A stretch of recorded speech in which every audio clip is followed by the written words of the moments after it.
Hey guys, welcome back to Andy's Dinosaur Reviews, and today we have ourselves a brand new Jurassic World figure, and not just any Jurassic World figure. We've got our very first Epic Evolution figure to hit my channel.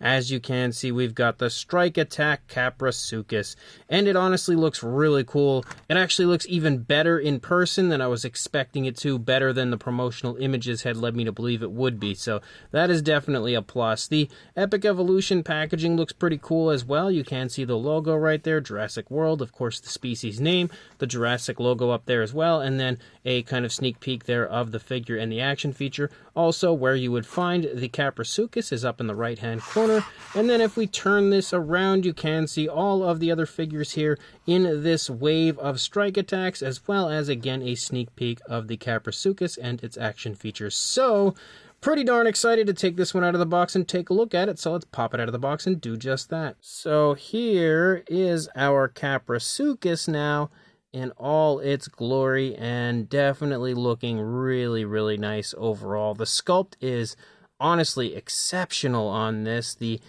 fine detailing looks really good, very crisp, very impressive as far as the quality goes, and the paint apps look pretty good, you know. I wasn't immediately a big fan of the bluish tone when I had seen the prototype of this, but here in person it actually looks a little bit better than I expected it to. Still not great. I don't know how good of a, coloration it is as far as looking natural, but it still looks pretty good as far as the paintwork goes. So let's jump to a closer look at it and check it out from there. So starting up here at the head sculpt of our Kaprosuchus, you can see it looks really cool. We've got some very large interlocking teeth for the figure, and it looks pretty darn nice. You've got kind of like a light gray as far as the coloration for the teeth, but they also have kind of a satin shine to them, which helps to add a nice dose of realism to them. I think they look actually really good. You have a grayish tone for the upper part of the head, kind of like a light brownish tone for the lower jaw, and you can see that the scale detail and skin texture looks really good. You've also got a few osteoderms poking up here on the side of the lower jaw. Same deal as far as the skin texture, kind of rough and rugged, very crocodilian style skin texture as you would expect to see on a Kaprosuchus. You can also see the nostrils right there. The eyes are painted with an orangish tone, and they have a slit-like pupil, also looking really good. It's a little hard to tell if that is a black pupil, considering it's so small, but actually looks more like maybe it's a dark gray pupil. Whatever it is, it still looks really good, so no worries as far as that goes. Of course, you've got jaw articulation. I think, that has to do with the action feature, though I'm not entirely sure how you actually operate that. I'm not too sure where the button is or how we do that. Regardless, for the time being, we'll just push the mouth open and we'll figure that out here in a little bit. But you can see you've got a nice pinkish tone there for the inside of the mouth. The tongue is sculpted pretty nicely, has some nice texturing to it. And you also see that pinkish tone there on the inside of the mouth on the upper side. The detailing looks okay, nothing super amazing, but pretty standard as far as Mattel goes. So the inside of the mouth also looks nice. The paintwork of the teeth as well looks really good here for the inside of the mouth. You can see every tooth sculpted individually again, so that means they're all painted individually, and overall I think they look very nice. As you lead back here into the back of the Kaprosuchus, you can see a kind of an armored sort of a look to the back here, sort of a scoot-like appearance. It's a little muted in a few areas, just not quite as crisp as you see like out here on the tail. I think it just looks a little bit more crisp. But again, it doesn't look bad by any means. It looks pretty nice. That's all that darker grayish tone up here on the back as you lead down. You can see that coloration that we start in the lower jaw leads out here and kind of starts to break up and, kind of disappear the further into the stomach region you get. You can also see we have that bluish tone here in the stomach region, and that sort of designs up here into the dark gray, but it doesn't stay around for too long. You can see it starts to pick up here in the neck region, but once you reach into the, right here behind the thigh, it's already disappearing and then leaves the body of the Kaprosuchus here, and then we have basically just the dark gray moving out into the tail. But you can see the front legs here are that same coloration of blue. It's actually a slightly different shade of blue compared to what we see in the stomach. It's just a little bit of a lighter variation of blue. I don't know how, much it's showing that off on screen here, but as far as the camera goes, but in person I can definitely see that there is a little bit of a difference in the shade. Leading down the course of that front leg, though, you can see more very crocodilian style scale detail. Also a whole bunch of kind of like larger ridges and stuff here moving off of the back of that leg.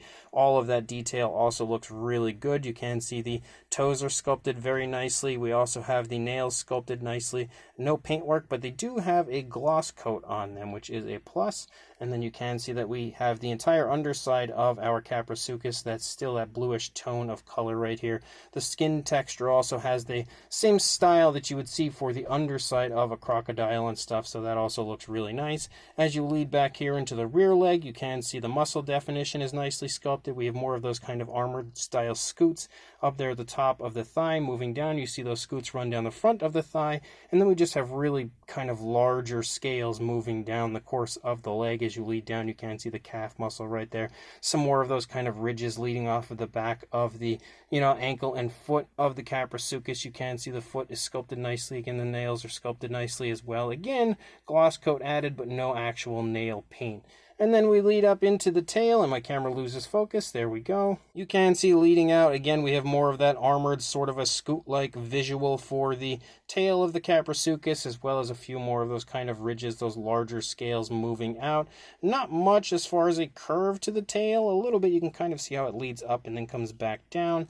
And that's really about it. The tail's a little bit short leading out, and you're not going to see a whole lot of difference over here on the other side. The thing that you're going to see that's, I guess, the only real difference that I'm noticing would be the fact that the legs are a little bit closer together here, kind of giving the Kaprosuchus sort of a walking movement.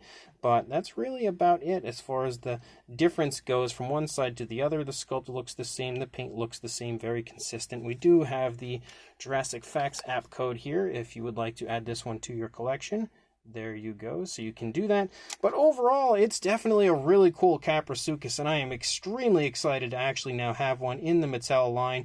Definitely another very cool figure from Mattel. So I have been able to figure the action feature out, and it would have been a little complicated to do when we were taking the closer look, but what you basically do is something we've been doing for a little while with a lot of Mattel figures. We're going to push it down, and you can see the mouth opens, and definitely looks really cool. You can see we've got a chomping feature. It's not super strong, but I think it works as nice as you would expect it to for an action feature like this. So definitely a very nice action feature, exactly honestly what you would want for a Kaprosuchus. As far as a size goes, for a length from the snout to the tail, about a little over 7¼ inches, heading towards 7.5, but not quite there, or about 18.5 centimeters.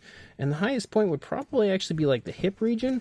You're looking at a little over 2¼ inches, or about 6 centimeters. For a size comparison, there is Mr. Papo T-Rex, the Attack Pack Colovosaurus, Robert Muldoon, and the Collect Day human being next to our Kaprosuchus. And you can see it's pretty small overall. Definitely right in the kind of Wild Pack, Attack Pack sort of size range that you would expect, or also, again, the Savage Strike, Strike Attack, whatever you want to call them, size range that's, pretty much right where you would expect it to be. Then for another comparison, we have a Mattel Velociraptor and Dilophosaurus in here next to the Kaprosuchus. Again, to iron out the fact that this is exactly, honestly, where you would expect it to be, maybe even a little bit smaller. And then for one final comparison, because I really don't feel like we need too many, we have the Kaprosuchus next to the Prestosuchus, just to give you one final comparison and show you that these two are pretty much right there in the same size range. As far as the articulation goes, again, you do have the articulation in the jaw. The upper and lower jaw also articulate, but that's because of the action feature. You have the ability to move the legs forward and back on both the front and rear legs. They go back and forward very nicely, a little jerkier with the front legs, but still not bad. And then, of course, you also have a swivel tail, which is pretty standard for Mattel.